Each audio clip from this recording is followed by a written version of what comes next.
Hey, it's Saturday afternoon, and I'm here with my partners and hosts in SilentAce221 and Cerv. I'm their partner hosting Mr. Solutions, and this is Comic Cinema Clash. It's Comic Cinema Clash, and I promise you, like I say every week, one day we're gonna nail that, right? Mm-hmm. Right. But we've been going for like 3 weeks. So one, we apologize. One of us went on a vacation, and they needed that, so I'm glad that the one of us that went on that vacation did. I am leaving on a little micro vacation this week, actually tonight.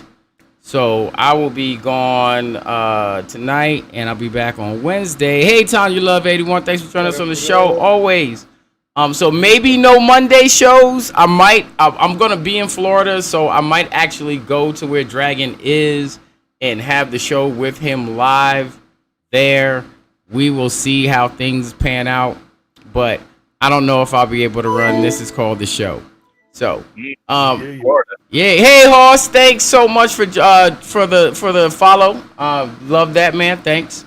So, guys, like I said, we've been gone for some time. I miss you guys.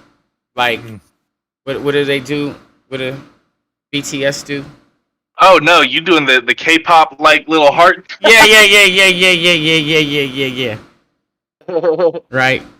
But yeah, it's been a minute. So we got a whole bunch of catching up to do, cause like a whole bunch of cool stuff came out while we were taking our little hiatus. Like the Suicide Squad dropped. Masters Universe Revelations dropped. I know some of you are like, is that not a cartoon? It is, but it also has comic roots. So we can talk about it. And also, What If has been lighting up. Like, man, woo, What If right now for me is fire. I don't know about the rest of you, but yeah, that show is it's a little bit better than I thought that it would be. I was not expecting it to be very good at all, but I'm glad that I was stuck in. Wait, okay, since we're on it, can we talk about the level of animation? Dude, it's intense. It's so spot on. It's just intriguing and captivating and just wonderful looking. You know what I really like about it the most is that like the lighting and the mood for every scene that they do is like it's almost like you're watching a comic. It's very colorful, it's very poppy, the blacks are very deep black. Whoever's in charge of like the lighting and coloring for this did a fantastic job. And I just want to say, it is some of the best cel-shaded CG I have ever seen in my life. Like, wow.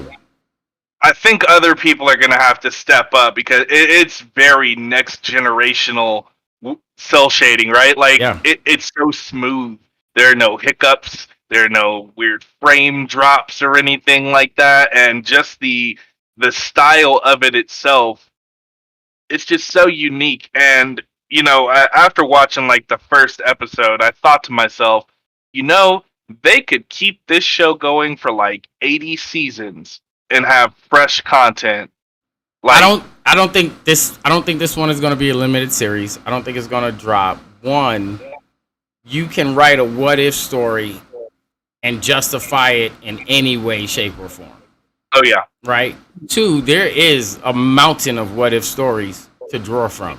Like, they don't even have to make them up. What If is run for a long time in Marvel Comics, right? Yeah, what we're getting right now is a What If version for the MCU. You know, the questions movie watchers have had. But if they wanted to do season 2 about, you know, comics or any of the other media that they touch. They could keep this shit going forever. Forever. They could keep it going forever just off of the MCU. Yeah. Didn't they say that it was canon to the MCU? Yes. Yes. I mean, So what if is So that makes it a whole nother realm of things, obviously with the multiverse and yes. how it's panning out right now, which is phenomenal variants and secret wars. Hopefully, Hopefully, yeah, that would be. I was just watching about that the other day. This character on TikTok was basically bringing it and breaking it down for everybody about the whole secret wars, how so many things can be implemented in this, and just open up and introductions to certain characters, certain factions, X-Men, all that good stuff. So it's well, you want my take on it, on the Secret Wars and where things is going. Okay, Secret Wars Phase 5. Yeah, I would agree with that. Secret Wars it's Phase obviously 5. not happening now. No, Definitely not now the issue that we're dealing with is the multiverse and Kang. So Kang's going to be the new big baddie. Right, the multiverse is going to be the situation. That's going to be the overarching situation through the MCU for a while, which I'm pretty sure is how we're going to get to things like the Marvels and how we get like all of them in the same movie, right? Yeah. You know what I'm saying? I think after they deal with Kang at this multi-dimensional level, right, then they're going to run into a situation where they can open up, a story about the Beyonder. They could, and it's really more of what kind of secret war do we want, right? Because we've had, the classic secret war story that a lot of people, don't remember, where we did have the Beyonder, right? We had a lot of cosmic entities at play there. Then we have the more modern secret war with God King Doom, and a Fantastic Four movie is coming out, right? A lot of MCU kind of moments were very heavily referenced inside of, the more recent Secret Wars. So it does kind of make me wonder exactly what they're going to do. I'm sure it'll be very unique. I'm sure it's not. Nothing has really followed a comic to the T in the MCU, obviously. But it does kind of make me wonder what that Secret War, event tie-up is going to look like. So I would love to see God King Doom, of course, right? That would be super cool on film. I don't know if God King Doom is more of a threat than the Beyonder would be. Yeah, he is. Think so? I know so. Okay. He definitely is. All right. So then, but still, it seems like it would be a rush to God King Doom.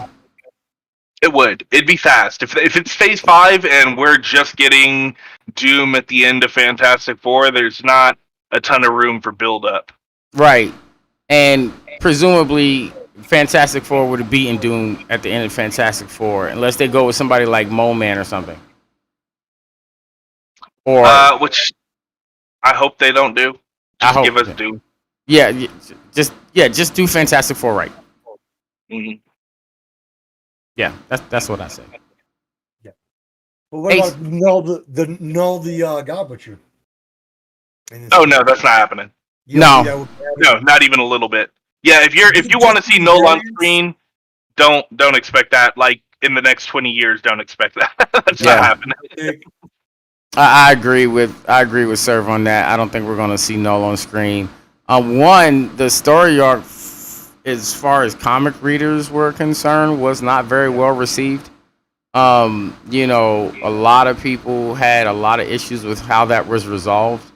And Null ultimately was not, just really well received as a villain in the storyline, I guess. I enjoyed it. I thought it was good. I'm not everybody. And that's all I can say about that.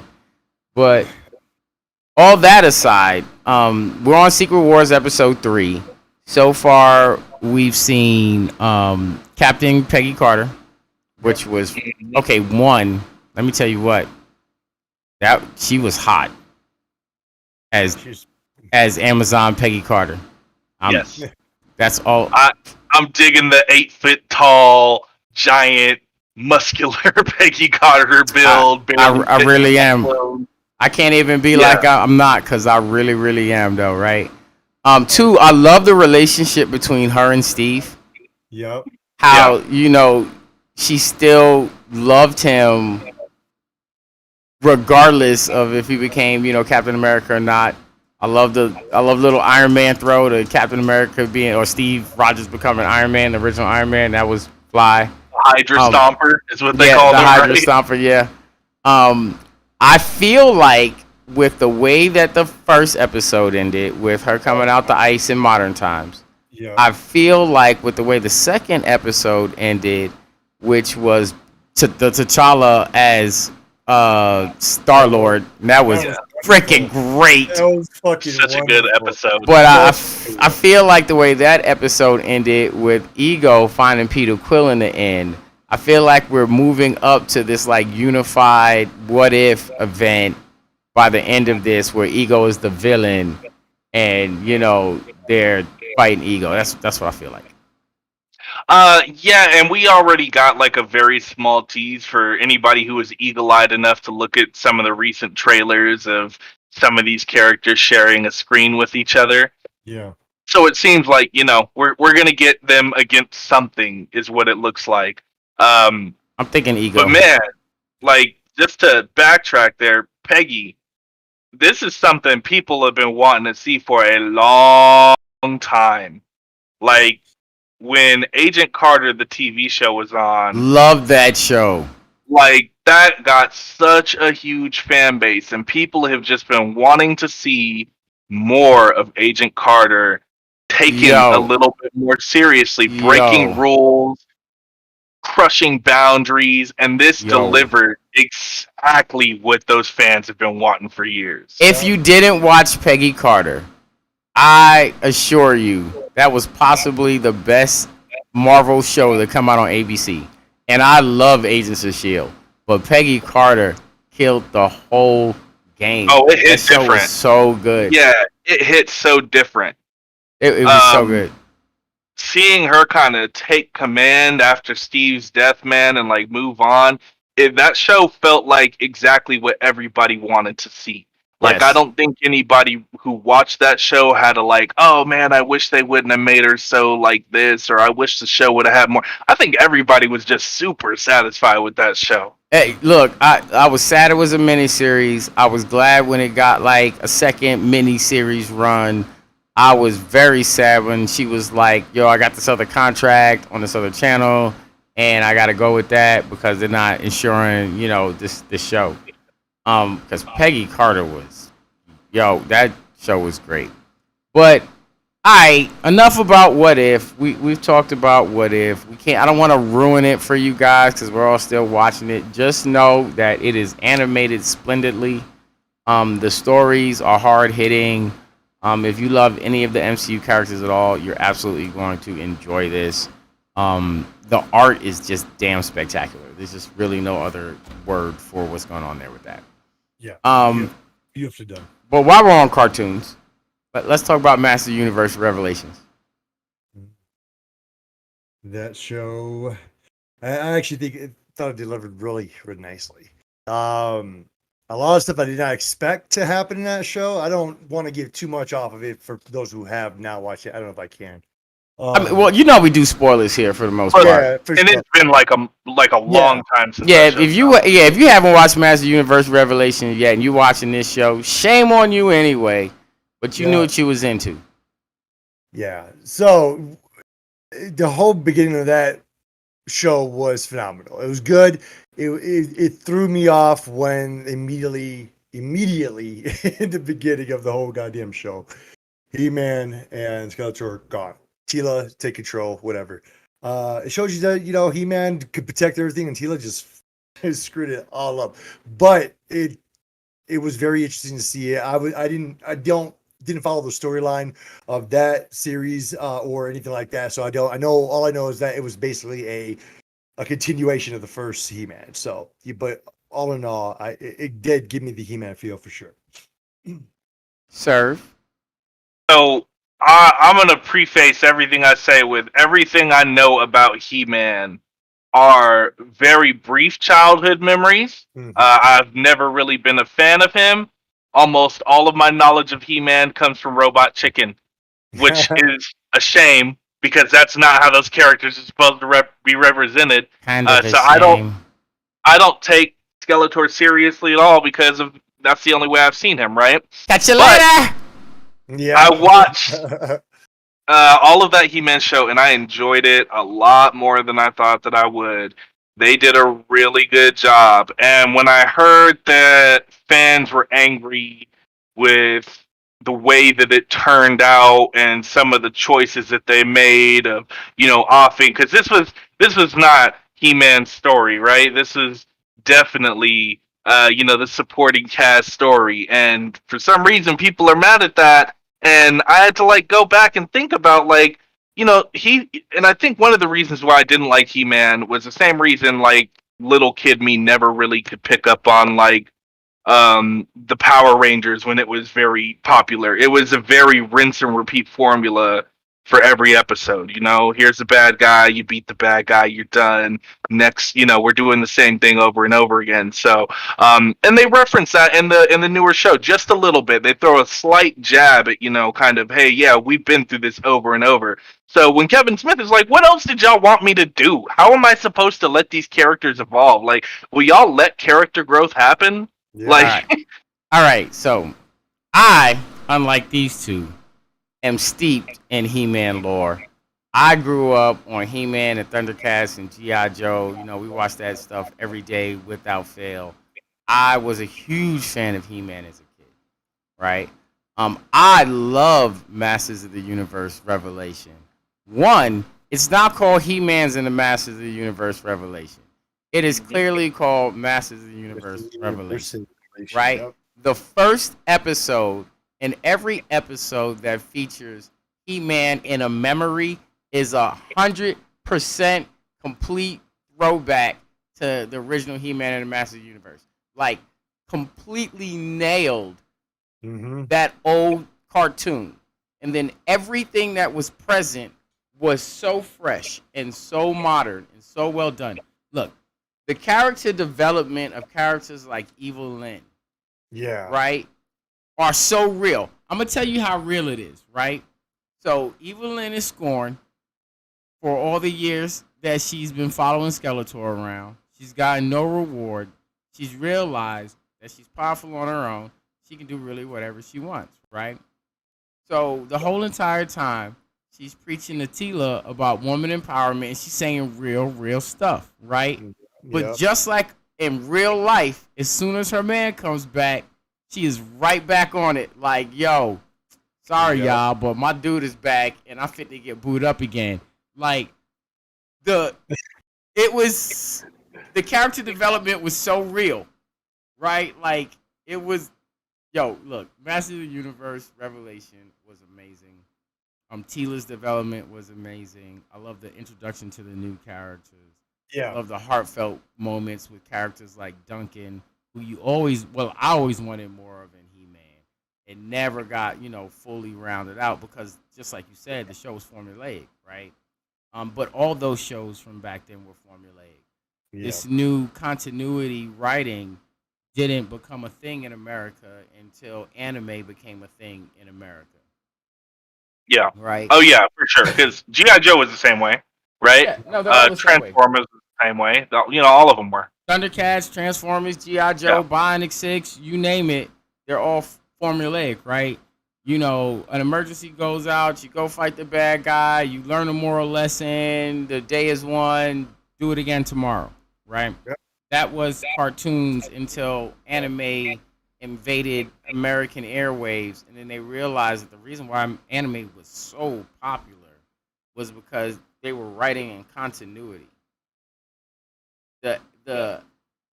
The events of the last episode impact the events of the next episode. Yep. Yeah, very heavily.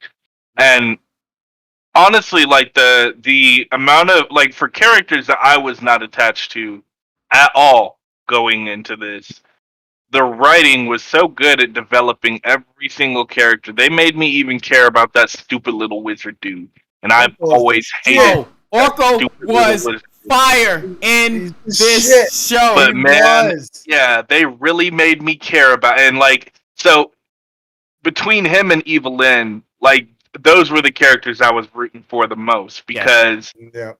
I think all of us have been in Evelyn's shoes of, being around manipulative people and then trying to break free a little bit and being judged by others. Or, I've definitely been there, right? Like, oh, hey, I don't, not everybody quite trusts you, but, now we're kind of forced to. And she's not just going with the punches. Like, I think she, you could tell she wants redemption, right? Yeah. Just a little bit. She wants redemption. Actually, I wouldn't even say a little bit. I would say a lot of bit she wants redemption. She Yep. just doesn't want to show that, right? She's Yep. still got to put on the face.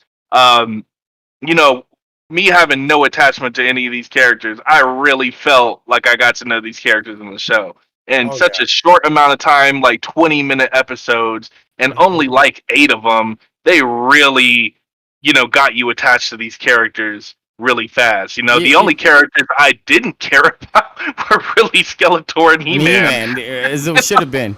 Okay, I want to touch on that character okay. So one of the things that they did brilliantly, and I'm also going to mention another show that actually came out while we were on break. But one of the things they did brilliantly was they brought in characters that were very, very, very second-rate characters or really just toys and really fleshed them out like all the way. You know what I'm saying? Like, it was really amazing. But something else came out recently that was a remake of some 80 cartoons and comics that did that even better. So have you guys watched the Transformers trilogy on Netflix? Not yet. A new one? So no, the last part of the trilogy just dropped. So Earth Siege just dropped. Like, okay, a week no, I ago, can't say I whatever. have.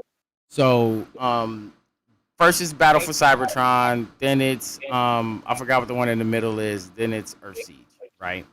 But this is the Netflix Transformers trilogy that's been coming out over the last 3 years, right? So last one just dropped like a couple weeks ago. Over the course of that series, they introduced and talked about every freaking Transformer that has ever been and made them all relevant. If you haven't watched it, if you're a fan of the old Transformers, if you haven't watched Netflix, Transformers trilogy, I suggest you do. It was freaking amazing. Like, everything that we're praising Revelation about, Transformers trilogy honestly did that better. Okay. Yeah, I'm gonna have to check that out because as a kid I was a huge Transformers fan. It was once I found out that things like Unicron existed, that like pulled me into the series and made me start falling in love with other characters. Oh, look. They killed it. You know what else? Okay, honestly, Netflix has been killing the revival game because Voltron was freaking amazing. And we haven't Voltron was ridiculous. Yeah, we haven't talked about Voltron in the show because it ended like a year and a half ago, 2 years ago now. But it's been a minute.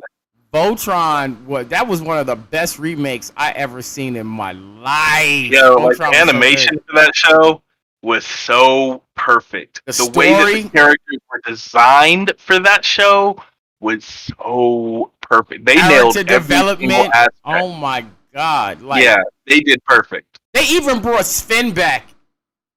Yeah.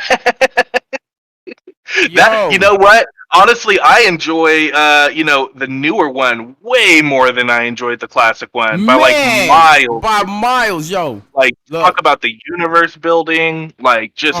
And you know what I wish? I wish Netflix would pick up that remake of Thundercats that Cartoon Network canceled. Oh man, nice.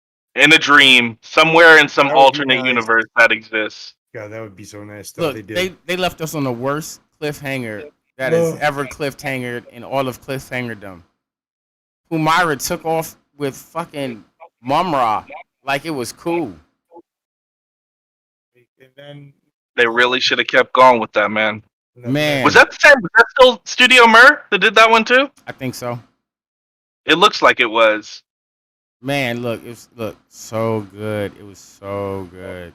Nah, you know what hurt since we're talking about Masters of the Universe, is when they do a TV show like this one, and it gets all of this generally well received, except by crying fanboys, right? I assume that they are a small percentage of the people that watch the show. Mm-hmm. To see that they are doing a new He-Man cartoon in the style, like, have you guys seen any of the commercials for like the new He-Man cartoon that's coming out? No. Oh man, yeah, I might. It looks like it's for kids. Probably. So it looks like their market is your 9 to 10 year old or whatever. But visually, man, I am not feeling it. It does not look like. No one It our doesn't look age like. feels like cartoon visuals for the 8 to 15-year-old range. No, Like, thank you. we think for whatever reason, animation for that age range has taken a large step backwards. Mm, Right? And I realize that it is highly stylized. I'm not taking away from the artistic merit of the artist, yeah, right? Because because new cartoons are highly stylized, right? They look that bad on purpose. I just don't know why cartoon artists progress to wanting to look incredibly deformed and cartoony as opposed to moving, you know, I don't know.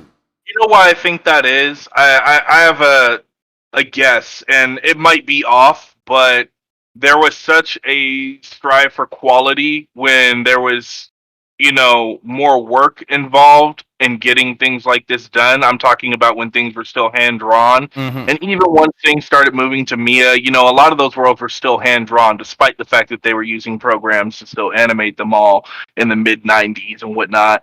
But that's not really the case anymore. Like, these things are like all the way computer generated, right? There's not a ridiculous amount of work that goes into them, as in comparison as there used to be. So I don't know if maybe just some of the passion for some of that is just gone.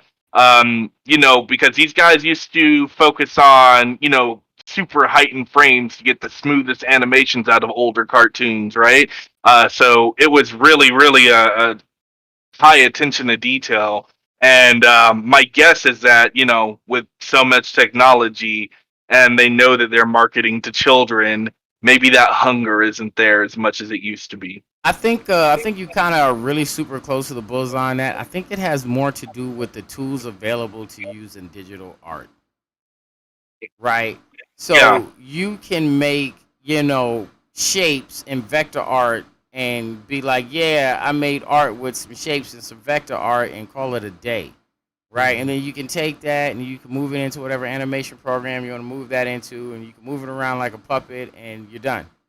You know what I'm saying? And for like higher level animation, like What If, Masters of the Universe, things like that, anime, you're gonna see that traditional attention to detail translated even to the digital workspace, right? yeah, I just think that with the type of tools that are available to digital artists for that type of media directed towards kids, like you said, it's easy enough to be like, let me make some cylinders for arms, let me make a sphere for a head, and Right. put it on a squat body, yes. and here we go. Yeah, that's exactly what I'm talking about. I think that mentality exists in a larger way than, what people are prepared for, right? Right, right, right, right, right. And a lot of new artists, that's how they learn to make art too, Yeah, is with the tools provided to them by the digital tools. They don't have a grasp of like traditional pen and ink and this and that. So they got to rely on using vector art to make the art they want to make. And that's what it looks like, yep. you know. That is a truth. But we're about halfway through the show and we still have a movie to talk about. Big movie came out while we were gone. Yeah, Suicide that Suicide the, Squad. the Suicide Squad, not Suicide Squad, not Suicide Squad 2, but the That's Suicide too Squad. bad. Just in case none of you were clear, that is the actual name of the movie. You know what I heard is that this movie didn't do well at the box office, and I enjoyed the hell out of this movie. I haven't seen anybody who has not liked this movie. Okay, I laughed a lot at the movie. Yeah. Right? Like actual laughing, not like ha ha. Nah, like there were moments that had me rolling, man. Now, before I say anything else, though, I'm gonna caveat everything I say with: there's a lot of funny movies that I laugh at. That does not necessarily make them good movies. As far as the movie standard goes, it just made them enjoyable. For me, The Suicide Squad was fucking enjoyable. The way that every single character was portrayed, man. They just fixed this team in the DC universe. Like like DC better not piss off James Gunn. Like they better do whatever they need to do to make him happy. King Shark has never been the way that he is portrayed inside of that movie, and they nailed it. I don't want to see King Shark coming back in comics any other way. I want to see him like he is. Dude, the mustache thing had me killing. My dude on the comms, Bird. Yeah, okay. Why don't you stay off the comms? Yo, when he was trying to eat Ratcatcher 2 though in her sleep. Oh hell yeah. Yo, tell me how terrifying he looked. Man, wait, but who's the hero of the movie for you guys? That's a tough question. I almost want to say Ratcatcher, man. Yeah, I'm just gonna say the same thing, but she carried a lot more of that movie than I thought that she would. For me, it's a tie between her and Polka Dot Man. Polka Dot Man, yeah. Her and Polka Dot Man really made the movie for me. I'm not gonna lie to you. John Cena was funny, but honestly, I've seen him in enough movies. I expect him to be funny, right? Yeah. But I think that Ratcatcher 2 and Polka Dot Man really, really carried that movie, like in a big, big way. My dude's visual psychological problems with his mom on screen. Every single time it happened, I was laughing. Dude, oh my god! Yo, when she was Starro, when everyone in the club was her, like it took me by surprise every single time. Yeah, even though I already saw it every time. Yo, he wants to kill his mom and smash his mom and all kind of stuff. Like, and talk about the acting of the maniacal look on his face every single time it happened. My dude was acting in that movie. We're all gonna die. One can only hope. Yo, and Idris Elba was fucking great in that movie. He was amazing in that movie. You said who? Idris Elba? Oh yeah, he was great. Yeah, no, he was great in that movie. Yeah, the character was pretty spot on. I didn't think I'd like him, honestly, because Will Smith's Deadshot kind of like. I thought they were just trying to, okay. Honestly, I did ultimately feel like they just, replaced Deadshot with Idris Elba's character, and that was a little underwhelming. Did I enjoy Idris Elba in the movie? Yes. Yeah. Right? I enjoyed the relationship between him and John Cena. That was funny. You said everyone was picked for unique skills. That's my bit. Yo. Yes, Tanya, he is a great actor. He is a great actor. No, and even the stupid little shooting competition that they had, that was like one of my favorite parts of the movie. The stare down, they're giving each other just bah, bah, bah, bah. Yeah. When John Cena killed that dude from his feet up with an axe, that was hilarious. Oh, fucking great. Yo, that was one of... Yo. Okay, but then at the same time, there's a lot of things I had questions about. Like the giant aquarium with the man-eating fish. Or jellyfish, or whatever they were. Yeah. Right. Why were they even keeping that? What was that? You know what? I asked myself and then answered my own question, like, while I was watching it. I think that is just James Gunn trying to create something pretty, right? Like, there are those scenes where he takes this innocent character and then surrounds him with something very colorful and pretty. Whether it's the moment, It's the they're Avatar on moment. Ronan's ship and Groot releases the little Yeah. spirit flies, and everybody just has like 2 seconds to kind of wonder. Seeing King Shark around these giant, colorful, friendly, like it creates this kind of peaceful moment before all the dumb shit's about to happen, right? Oh yeah. I feel like that is the only reason that they were in that scene. It felt so out of place. Mm-hmm. Yeah, because like were they there because of Starro? Right. Did they have any kind of relation? Right. Why were they kept inside of the same base as him if we know how dangerous they are? Yeah. No reference at all inside of a tower?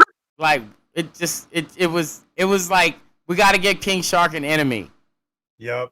Or just actually minutes to spare. Go, let's just cover it up with this. Right. Now the scene was fun and it was cute. Oh yeah. I ain't gonna lie. Right. Yeah, exactly. But at the same time, I was like, this scene is so fucking out of place with the rest of what is going on here. Like, okay, and honestly, the opening scene, the shock value of the opening scene was outrageous. Yo, that show Waller in purest forms. Yeah, that's a Amanda Waller I think we've all been waiting for. Yeah, they pulled that out the hat right there, man, and made it exactly showed what potential she has to be a complete asshole and get what she wants. And they showed her true colors. Her level of planning. Look, Harley Quinn rounded up exactly where she wanted her to be. Yep. She knew Harley wasn't going to die on that beach. No, and talk about really knowing too. Like there was like this level of confidence that she showed with what everybody was going to end up doing until the very end when she cracked, right? Yep. She knew every single last thing that was going to happen to everybody down to the deployment of a second team on the island. Yo, and that's only reason why she cracked at the end is because no one could have been prepared for what Starro actually was. Yep. Right, and the Suicide Squad was like, we can't let this thing, run rampant on the planet. Period. Right. And she was like, we can't have involvement because she the government. You know what I'm saying? Yep. Yeah. Okay. Also, shock value. The last scene, Harley Quinn, Starro, and Ratcatcher 2's Rat Invasion. Mother of God, that was horrible. Yeah, like really gross. Really fucking gross. But also beautiful at the same time. Yeah, very, and that's a great way to describe his directing style for this whole movie is gross and beautiful, right? Yeah, it was gross and beautiful. Yeah. I thought when you said last scene, I thought you were talking about the very last. Oh, the very, yeah, I was talking about like the last action scene, but yeah, the last scene with the weasel. For me, the funniest moment in the whole movie, I have not laughed this hard in a long time, was watching him drown. Yeah. Yeah. As cool as that may sound, they spent like 30 seconds of film just watching this fucking animal drown and nobody really doing anything about it. And I was just like, is this happening? Yep. If somebody saves him, that person dies. And then, the weasel wakes up at the end of the movie like, I was just waterlogged. I'm good. It's been like a week later, but I'm straight. This is where I live now. I live on this island. Yeah. I'm on Corto Maltese now. No. They did a really good job. The community aspect of it was great. I loved it. It was good. No, it was enjoyable. Was it a great movie? Absolutely not. Was it fun? Yes. Did I laugh out loud? A lot. Would I watch it again eventually? Yeah. You know what I want to see that I'll never get? Is I love the callback to Bloodsport's origin of shooting Superman with a kryptonite bullet. That happened in the super old school comics when he very first showed up. I want to see Idris Elba shoot Henry Cavill with a kryptonite bullet, and Henry Cavill's out. Yeah, I'm never gonna see it happen, man. Yep. They just announced like a week and a half ago Henry Cavill is no longer doing Superman. Damn. They fucked up, man. They fucked up. Got him fucked They, up today. they had the guy. They had the guy, man. Yep. No, he's out. He's no longer. He's no longer Superman. Um, Gosh. look, DC movie universe is a super hot steaming pile of poop. Mm-hmm. That is the best way for your boy to describe it, especially in comparison to what Marvel and Disney are doing with their IP. It's just so hit or miss. It is like, and really, it's more misses at this point. If we're really keeping track of like movie by movie, it's more miss with a couple of hits in there, right? Mm-hmm. They just can't seem to like. Does DC have a Kevin Feige, somebody to actually move the general flow of movies through their thing? I feel like they don't have that cohesive team No, of. they put him in the wrong place. So they put him on television. They put Greg Berlanti on television. Mm-hmm. Right? Okay. And then they're trying to save it with the writer from the Green Lantern arc. What is it? John Oh, I know who you're talking about. Oh, that's gonna bother me. Yeah, they're trying to get him in talks right now to lead up the DCEU. Right? And honestly, okay, real talk, he's the best person to do it. Most of modern DC Comics is based off of what he did on his 10-year run of Jeff Johns. Jeff Johns, yeah, on his 10-year run of Green Lantern. Real talk, like a bunch of it of what has happened in the regular DC Comics is a direct result of what Jeff Johns did on his 10-year run in Green Lantern. He changed the landscape of DC completely. Yeah, he has a very unique writing style, right? Like there are a lot of comics that he writes that almost feel like indie comics. He brings like a lot of charm to like mainstream characters. And I know they've been in negotiations with getting him to be the Kevin Feige DCEU. Mm-hmm. So let me ask both of y'all a question. Do you think it would be smarter for them to start over or try to fix the mess that they've created? I think it would be smarter for them to pull out the game. Oh, just movies altogether? Yeah. Ooh, wasn't expecting that. They have to literally revamp it, but just wouldn't. It would be every story would be a continuation. It would have. To you think they should keep going with it, Ace?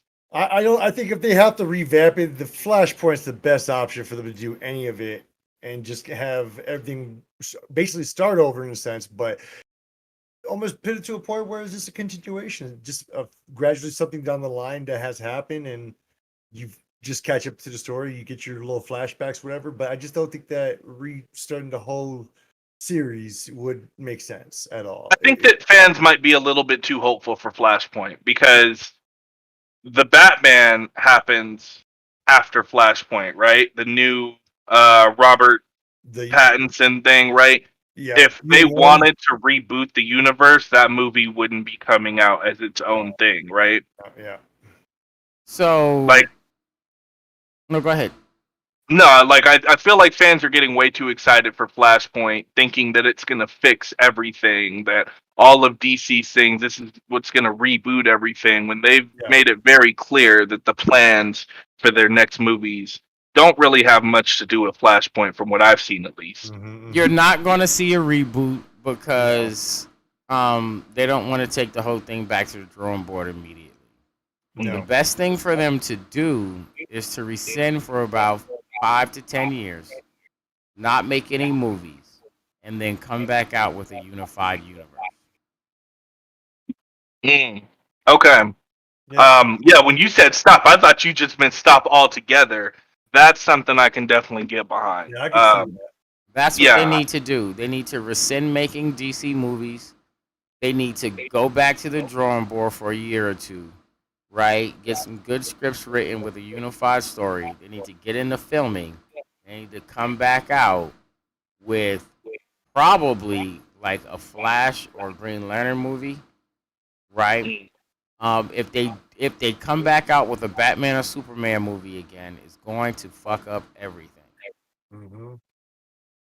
That's it. That's their go-to, though, man. I DC know. loves doing Batman and Superman. Batman doesn't let you build a world because it's isolated to Gotham. Yep. Superman doesn't let you build a cohesive world because he's Superman. Yep. Right? There's no ground game to play that lets you get exculpatory about the world you're building. The focus is very much on him and whatever he's fighting, not really environment, right? That's not the point of Superman either, right? You're just going to piss off everybody watching that movie. The Flash, though, that's a different story. Everything is very environmental for the whole DC universe with the Flash. And really, if you want to get a visual aspect of world building out there for movie goers, the smartest option is Green Lantern. I say so. If you're really trying to build the universe, the Flash is nice, but if you're really trying to show people, hey, this is what the new DC universe looks like, here's what's working in it on and off Earth, you do it with the Green Lantern. I agree. I believe that the Green Lantern should come in. They should introduce Hal Jordan. They should do a 3-movie arc with Hal Jordan, and then in between those movies, release things like The Flash and Cyborg and a new Wonder Woman movie and a new Batman movie and stuff, right? And then have Hal Jordan have his collapse, his mental breakdown, become Fairlix, right? Rewrite everything or do whatever, make him the main villain for them to fight against, right? Bring in Kyle Rayner as Green Lantern, that stuff. Like, they can really push the universe forward if they do that. Yeah, have the whole thing centered around Green Lantern, and then call that Phase 1, right? Speaking of Green Lantern, did y'all watch that Green Lantern show that came out on Cartoon Netflix like 10 years ago? No. Yeah, that was really good. That was really good. Why did they stop that? Do you know why they stopped making that? It ended. I thought that... No, it ended. Oh, for some reason I thought that got canceled. It ended. Oh. It was great. I need to go back and check that out. At first I didn't want to watch it because the animation looked a little weird. But when you actually watch it, man, yes, they straight made a Green Lantern comic into an animated series. It was so good. Look, no gimmicks, no bullshit. I was a little leery of the animation at first too until I watched the first episode, and then the story was so heavy hitting. Like, from the moment it comes on, the Green Lantern cartoon is so heavy hitting. Like, Nice. Yeah, if they would just go with Green Lantern to reboot their movie universe, they would be in real good shoes. Oh yeah. This is their problem, though. They don't like focusing on things that aren't Batman or Superman or related to the Bat family in some way, right? If it's not Batman, let's do a Nightwing or a Red Hood thing or a Batgirl thing. Like, y'all just showed it can work because nobody knew who Green Arrow was, but this TV show, for a time, was tearing it up, right? Yep. It can work. You just have to give those characters a spotlight. Or, you know what I'm excited about is them doing I'm excited to see what happens from it because they could definitely fuck it up, but Black Canary is getting her own TV show. I'm not excited about that. The Black Canary from the Birds of Prey movie is getting her own TV show. They could fuck that up real easy or make that really dope because I like the girl that played her. I just don't like that movie. I don't know. Ever since Greg Berlanti kind of moved away from the writing of those shows, they have gotten pretty bad. Right? So I haven't watched them in a while. Every single time I see like a commercial for it, it just kind of pushes me further away from getting back into them. I loved it all the way until the big crossover event that they did. Me too. And then they ruined it after that. Yeah, I just couldn't keep going. I just made a decision. No more of this. I'm done. Me too. Same.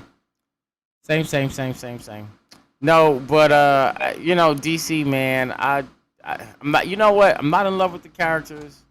I'm not in love with how any of it is handled between either DC or Warner. And the reason why they always go to Superman and Batman as the staples is because that's the reason why Warner brought or purchased DC 30 years ago, 40 years ago.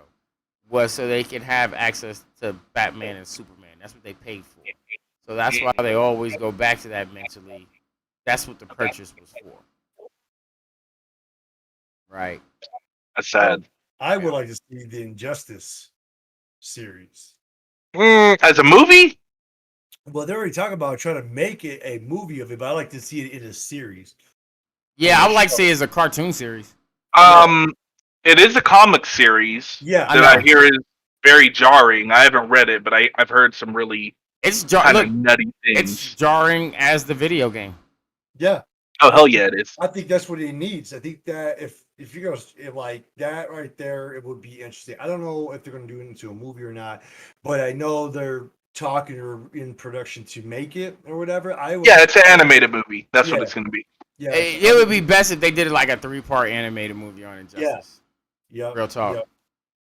It'd be nice. I love the Injustice video game, but I'm all about my fighting game stuff. People who know me know I'm about my fighting games, and I played Injustice competitively for that whole first year that it was hot.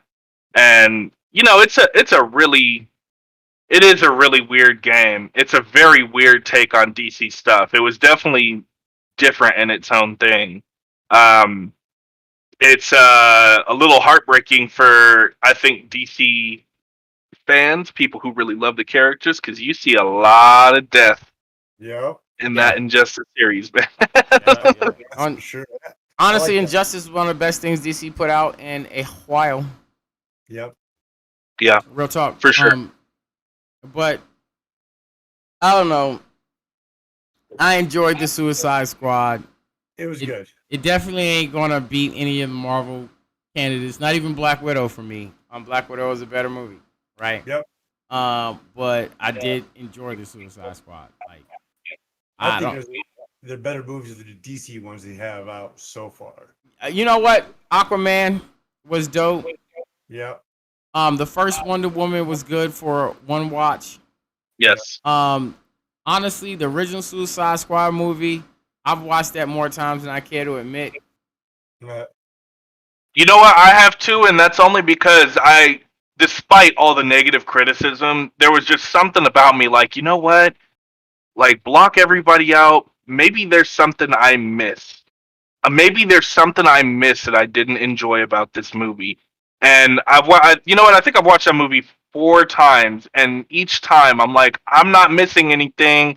They just didn't do a good job. This was just a bad movie. Like, I'm not missing anything. So what's crazy is that I identify with Suicide Squad, the first one, as a bad movie, right? Especially the giant plot hole that is in the middle of it. But for some reason, I do enjoy looking at that movie. Like, I think artistically, like costume design, the world and the lighting stuff, like the color palette that they chose for the movie, I think was good. Like, it's not, unenjoyable visually to me. It's just the way that it was written is what. See, okay, so I don't hate the script, but I hate the story, if that makes sense. Like, I think the script was well written, but the story was piss poor. But the awesome script and the beautiful visuals are enough to keep me putting on Suicide Squad like every now and again, like every few months. I just throw it on for some background or some boring, because I'm bored or whatever, right? Like, and generally movies like that, I'm like, no, you're on my never watch list again. But for some reason, I will be like, I'll put on Suicide Squad. Yeah, because you know what? Like, it's still a high budget film, right? Like, they still put a lot of money into that, which meant a lot of talented workers had to work on lighting and costumes and this and this. Like, so it looks like it belongs in the DC universe. Mm-hmm. Everything was okay. Even the actors. I liked all of the actors in the movie except for Jared Leto. Yeah. But it was just a bad story. It was just a bad story. It was an enjoyable movie with a bad story. Yeah. Yeah. You know what I'm saying? Like, every other aspect of that movie was honestly really, really good, except for the story. I agree. Like, honestly, that movie has so much redemption for all of the other aspects of it that were so top notch. To be real, like the story was just really bad. Okay, making your own villain is never a good choice in a story. Mm-hmm. Like, what were they thinking with that? Like, it really made every single time I've watched this movie, I've just thought to myself, all of this could have been stopped at the very start with one decision. Like, why would you keep writing this story? Right. When you've already written your own demise. Like, you have already written your own demise. Showed this to an editor. Like, multiple people had to greenlight this. Yes. Horrible idea. Yes. It did not have to be the Enchantress. They did not have to do that. No. Honestly, it's worse than Gandalf having flying eagles and not putting Bilbo or, not Bilbo, but Frodo on the damn backs of flying eagles to go straight to Mordor. It is just as bad as that. You know what I'm saying? Like, oh yeah. If you look at the entire Lord of the Rings, right? You're like, so my man, if you can just call flying eagles whenever the hell you want, why did this trip take 6 months? Why was this an arduous journey? When you could have just put these hobbits on the backs of eagles, the eagles could have swooped in over the volcano. He could have dropped the ring in, and all that would have been done. It's not like any of the forces had any kind of anti-aerial technology to knock eagles out the clouds. Right. Just a big ass eye looking at you. Yeah. He's like, you got to get dwarves involved and hobbits involved, and we're gonna go for fucking adventures, guys. Is what we're gonna do. Right. You talking about you didn't want to be corrupted by the ring, dude? Look, wrap that shit up, right? Put it in a pouch, fly your eagle over to Mount Mordor, and then drop it in there. Would have been a 2-day trip. It wouldn't even been a 2-day trip. Yeah, if even. Right. Series done. Yeah, a giant eagle. We're talking about like a giant, like 8-foot tall freaking eagle. Yeah, they would have got there like immediately. And attacking the fucking dragons and shit. Like, come on, like you getting all these people involved because you scared of the ring. Right. That's what that amounts to, right? Gandalf scared of the ring. Right. That's a good point. So he got involved, right? Because that's what it is, right? The hobbits have no desires. No. Right, besides for smoking weed, eating food, and having sex, right? But they don't want to like own kingdoms or any of that stuff. So he was like, the ring can't quickly subvert the hobbits. That's why they had to take the ring, right? But what you watch is the slow subversion of Frodo while he has the ring, and then in the Hobbit perspectively. And then going into the Lord of the Rings, you watch a very, very, very, very long perversion of Bilbo while he's owned it. Yep. Yeah. Oh, yeah. I don't know how we got to Lord of the Rings. I do know how we got to Lord of the Rings because giant eagles should have. It's bad storytelling, right? Yeah, it's bad storytelling. Like, when he realized he wrote himself into a corner, he was like, giant eagles. Well, now you ruined the beginning of your story. Yep. Why the fuck? And that's what they did with the Enchantress, right? They didn't really come up with an end game. I think that they were just trying to capture the magic of Guardians of the Galaxy. Mm-hmm. Yeah. That's it. Yeah. And it was not Guardians of the Galaxy. And Guardians of the Galaxy was magical because it was a Marvel movie. It was wonderful. Dance battle. It's unfortunate, man. It really is. They could have done so much more. But the Suicide Squad was enjoyable. I enjoyed that. Yeah. I think that your assessment, the word fun, is probably the best way to describe that movie. It was fun. It was fun. It was tons of fun. I was laughing out loud the entire time. Yep. What's the next DC movie that's coming out? I don't know. I haven't been. Well, I know they just went ahead on Citicon, just like I think it was Sony or for the Batman Year One, they put out a new clip. It's not released as of yet, but it was in that Citicon where they released it, and a lot of people were giving some good reviews on it. So I'm curious of what they saw in general. I think it probably is the Robert Pattinson Batman movie is the next movie DC's got coming out. Oh man, maybe it is. Yeah, because I know they talked about that big time over this past week. about that and how they released a certain film, a certain piece of the film, and how it looked, and then they got the insight of like Pattinson and then the director and all that shit. So that looks like it's going to be the next one coming up, and it's supposed to be off of year one. And the basis of it was like just fucking figuring out who the fuck he is as Batman, just beating the shit out of people and whatever the case may be. Year one, just like every fight's a personal fight. They stated in the Cinecon I was reading the other day. So it's gonna be. It's gonna give you the first taste of his first year, so which is gonna be really, really good. Yeah, and I'm gonna see it. I'm gonna try to get excited to see it, but I'm having so much Batman fatigue, man. Yeah, I'm going to watch it because we do this show. Yes, and that's the best thing I can say. Yep. Now, real quick before we get losing our time, who caught the trailer for Spider-Man? I was just going to say the exact same thing. I was about to say, like, I know we're about to run out of time, but Spider-Man, No Way Home. My dude Alfred Molina, though. Yo, yes. Look. I really think they're going to do Into the Spider-Verse. I think they're going to bring the Sinister Six. Oh, it's happening. It's happening, right? Him on the bridge. Hello, Peter. I don't think he was talking to Tom Holland. Tobey Maguire, 100%. Yeah, 100%. Why would he say it like that? The way that he said it. I think look, Green Goblin.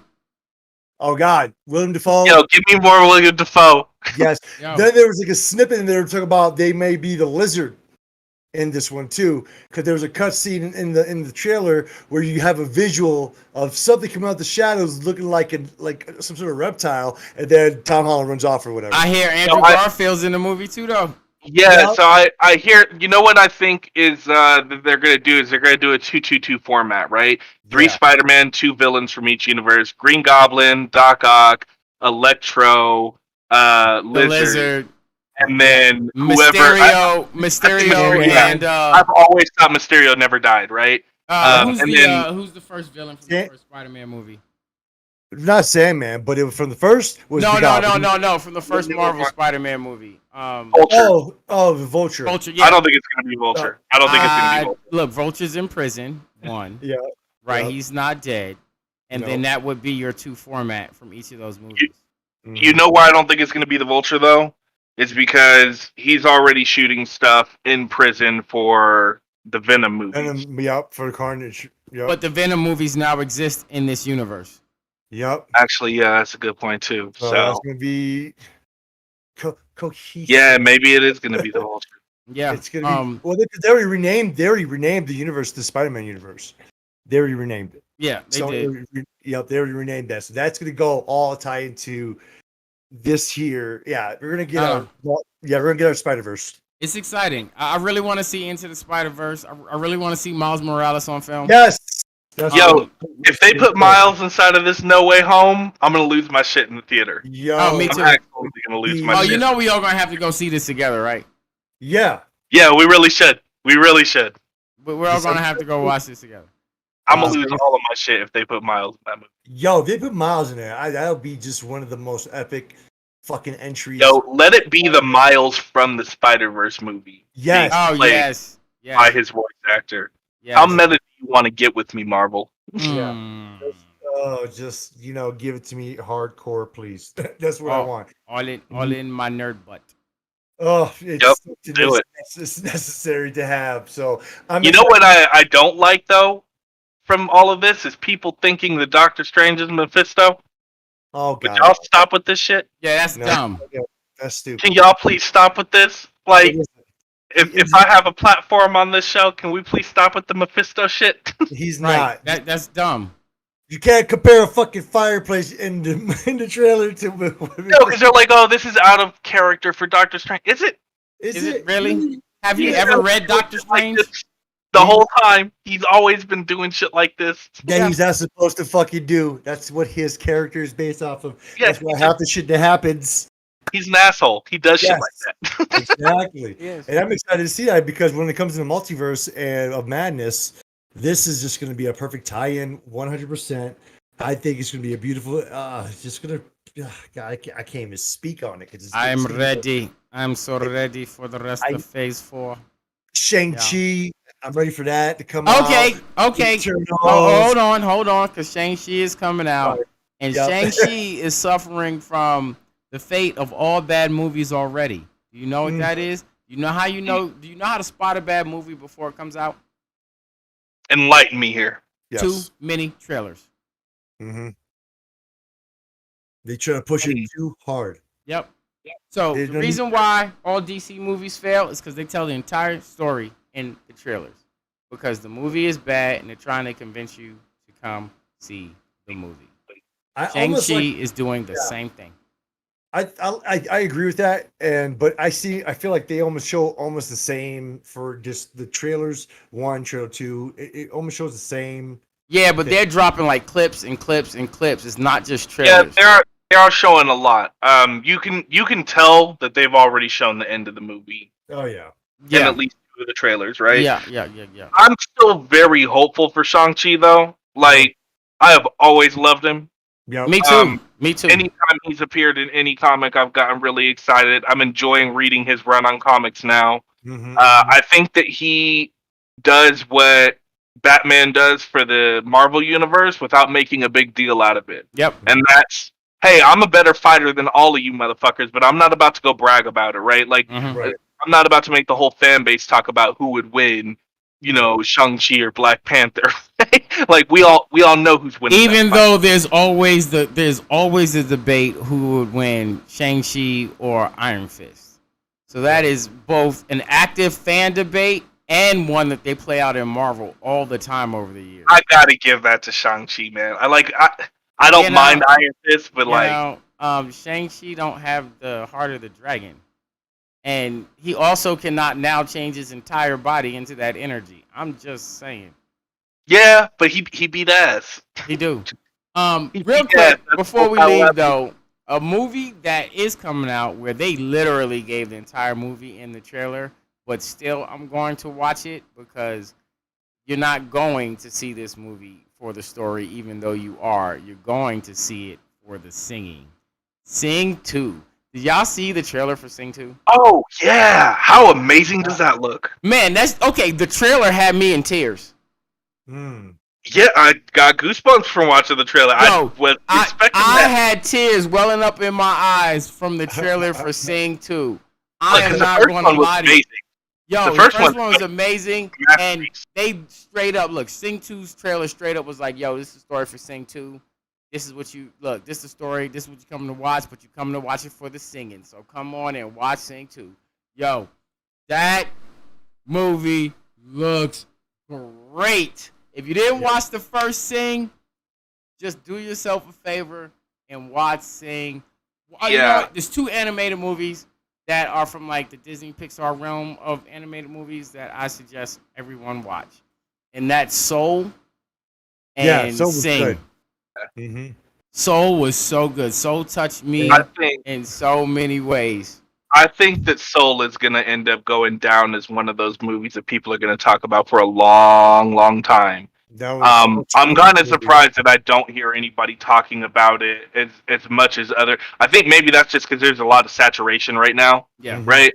But Soul, man, that for me, that's going to be a classic, right? That's going to go down forever and ever and ever. Look, Soul was so good. Yeah, I just saw that too. Yep.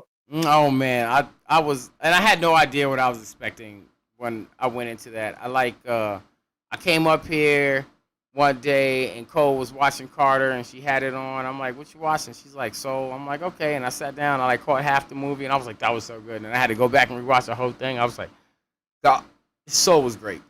It was good. It was really really good. Sing 2 is going to be great. I do suggest you watch it. We all have a date to go watch at least Spider-Man in the theaters when it drops. Do we want to go watch Shang-Chi in the theaters as well? Because it's only coming out in theaters, so we can't watch it in Disney Plus. So if we're going to stay relevant for the show, then we probably should make a movie date to go watch it on release day. Right. Yeah, I'm all for that. I'm going to watch Shang-Chi in the I'm super pumped for that movie. Yeah, let's get some pre-tickets. Let's go. We'll go watch it. Boom. For shizzle. But other than that, we're 10 past the hour. Yep. We know we've been gone and we got a lot to talk about, but I'm also hungry. Yeah, so do I. too. Yep. So we're going to get out of here. I've been here with my partners in hosting, SilentAce221 and Cerv. I've been there partner in hosting, Mr. Solutions, and this was Comic Cinema. Yeah. So we'll be back next week for sure. No more elongated breaks. Well, maybe some in the future, but we're gonna give you guys at least 3-4 weeks of straight talk. I was gonna use that meme from with the Captain America and Iron Man. It was like Iron Man is so old, Marvel Comics is so old.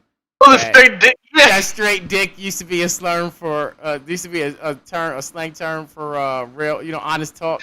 I was gonna be like, you'll get some more straight dick from Comic Cinema Clash. But yo, the execution of that comic panel. Go Google that. Maybe I do, Iron Man. Maybe I do. Straight dick. Anyway, guys, it's been great. We'll see you guys next week. Thanks for joining us. Hey, go by the store, the Stream Elements. Pick up one of these Comic Cinema Clash shirts. Support your people.